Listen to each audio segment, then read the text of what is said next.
Bonjour, nous allons voir ensemble l'explication de la fiche d'évaluation de l'examen des permis poids lourds. Cette fiche sert pour les permis porteurs, le permis C, le permis véhicule articulé, permis CE, et également pour les permis autocar, transport en commun, permis D ou DE. Donc, on a ici la fiche à droite avec plusieurs parties. Euh, donc, nous allons voir ces différentes parties et nous allons voir aussi les niveaux d'appréciation. Pour réussir au permis de conduire, ici, on s'aperçoit qu'il faut, pour être favorable, il faut la note de 17 points. 17 points que l'on obtient avec les croix que va cocher l'inspecteur dans les différents critères. Donc voici cette feuille d'évaluation. On a trois parties. Cette première partie que j'ai encadrée en rose, avec les différentes compétences que l'on doit mettre en pratique. L'inspecteur ici, dans les cases rouges ou vertes, va cocher des croix pour attribuer la note. On va expliquer juste après. La seconde partie, c'est une partie plus courte, c'est l'analyse, l'adaptation aux situations et la conduite autonome, j'expliquerai également. Et la troisième partie, conduite économique et courtoisie. Donc là, c'est plus simple à expliquer. Donc première partie, avec les niveaux d'appréciation, les différentes notes que met l'inspecteur. Le E éliminatoire, donc vous avez fait une action dangereuse, vous avez fait une faute grave en fait, hein, donc vous êtes éliminé d'office à cause de cette erreur. Ensuite, vous pouvez avoir 0, donc c'est-à-dire que la compétence n'est pas acquise. Donc je vais prendre par exemple la compétence prendre l'information, vous ne regardez pas du tout, donc vous avez 0. Ensuite, la note 1, ça veut dire quoi? Ça veut dire que pour, par exemple, prendre l'information, vous regardez un petit peu, mais c'est loin d'être suffisant. Donc vous avez 1. Enfin, la note numéro 2, c'est-à-dire que là, pour, par exemple, toujours prendre l'information, vous regardez, hein, vous regardez bien, c'est pas mal, mais pas complètement. Il manque quelques contrôles, quelques observations, donc vous n'avez pas 3, vous avez 2. Et enfin 3, cette fois-ci, vous regardez correctement et de façon régulière. Donc c'est ainsi pour tous les critères. On va commencer par le critère savoir s'installer et assurer la sécurité à bord. Ça comprend le siège, le rétro, l'appui-tête, le volant, la ceinture, les portes sont fermées et les passagers sont ceinturés. Donc voilà les critères que doit vérifier l'inspecteur. Si tout est bon, là il va vous mettre, alors c'est maximum c'est 2 pour ce critère, il va vous mettre 2. Ici, on peut avoir que 2. La partie 3 est grisée. Donc si tout est bon, il vous mettra 2 sur 2. Connaître les commandes, c'est l'utilisation de la boîte de vitesse, du volant, la pédale de frein, le ralentisseur. C'est également les accessoires et les témoins au tableau de bord. Donc voilà les différents critères qu'il va vérifier. Si tout est bien utilisé, vous aurez 3. Si le frein n'est pas bon, le ralentisseur pas utilisé au bon moment ou quelques erreurs de boîte, vous aurez 2. Si c'est vraiment pas super, vous aurez 1.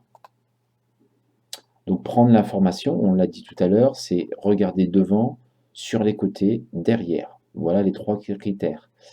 Les critères que je vous présente là, ce ne sont pas mes critères à moi, ce sont les critères de l'inspecteur, les critères qu'il est tenu d'obliger. C'est la réglementation de l'évaluation. Ensuite, adapter son allure aux circonstances. Donc adapter son allure, c'est quoi? C'est par rapport à la configuration des lieux, un virage, un trottoir, un dos d'âne, une intersection, et par rapport aux situations de conduite. Il pleut, il y a beaucoup de véhicules, la visibilité est mauvaise à cause du brouillard, voilà, c'est les situations de conduite. Appliquer la réglementation, donc là c'est pas très dur, c'est respecter les limitations de vitesse, respecter le marquage au sol, les panneaux, et puis respecter aussi les règles de conduite. Les règles de conduite, les priorités à droite, respecter les cédés de passage, respecter les croisements avec les véhicules. Voilà. Ensuite, communiquer avec les autres usagers. Donc là, cette fois-ci, ça va être avec le clignotant, les différents gestes que vous pouvez faire avec le bras pour dire à quelqu'un de passer, les appels de feu, les feux de détresse. C'est aussi comprendre la communication des autres. Partager la chaussée, ça va être choisir sa voie, se mettre par rapport au marquage au sol, choisir sa voie. Et ensuite, c'est également se placer dans la voie parce que euh, par rapport à votre véhicule poids lourd, peut-être que le placement ne va pas correspondre au marquage au sol. Maintenir les espaces de sécurité, c'est quoi? Eh bien, c'est latéralement, longitudinalement. Latéralement, ça veut dire les espaces de sécurité sur les côtés. Vous passez pas trop près d'un cycliste, pas trop près d'un piéton, pas trop près d'un trottoir, d'un mur. Et longitudinalement, c'est la longueur. Donc, vous collez pas quelqu'un, hein, vous gardez vos distances de sécurité à l'avant et à l'arrière. Ensuite, on a ces critères, analyse de situation, adaptation et conduite autonome. Alors, l'analyse, l'inspecteur va se poser la question, est-ce que vous comprenez ce qui se passe devant vous? Voilà, est-ce que le candidat comprend ce qui se passe? S'il comprend bien, si l'inspecteur juge que le candidat comprend bien, ben, il lui mettra 1 sur 1, sinon il lui mettra 0,5. Ensuite, l'adaptation, c'est après avoir compris, est-ce qu'il réagit bien? Est-ce qu'il prend les bonnes décisions? Et pour la partie autonomie, là, c'est le candidat, est-il capable de suivre tout seul un itinéraire? Est-il capable de prendre tout seul un stationnement?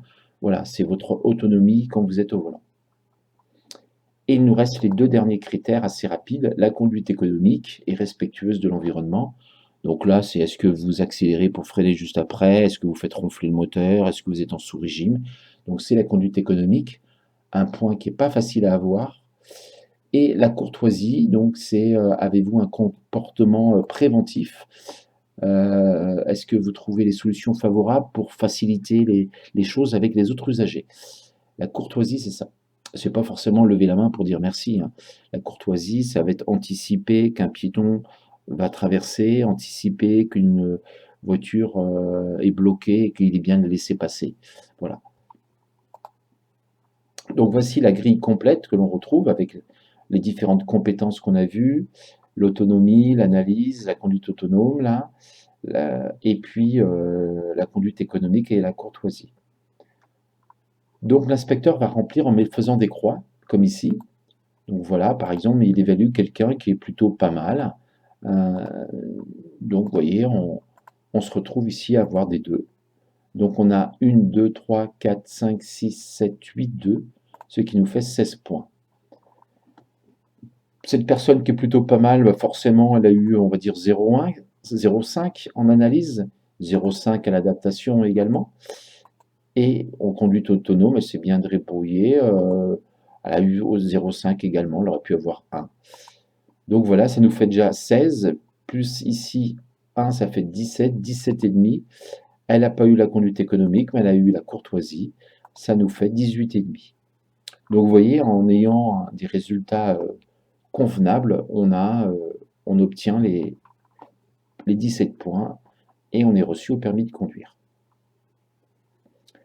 Voilà, j'espère vous avoir éclairé. Je vous invite aussi à regarder mes autres vidéos sur le plateau, sur la virive, sur les manœuvres et aussi sur la conduite. À bientôt.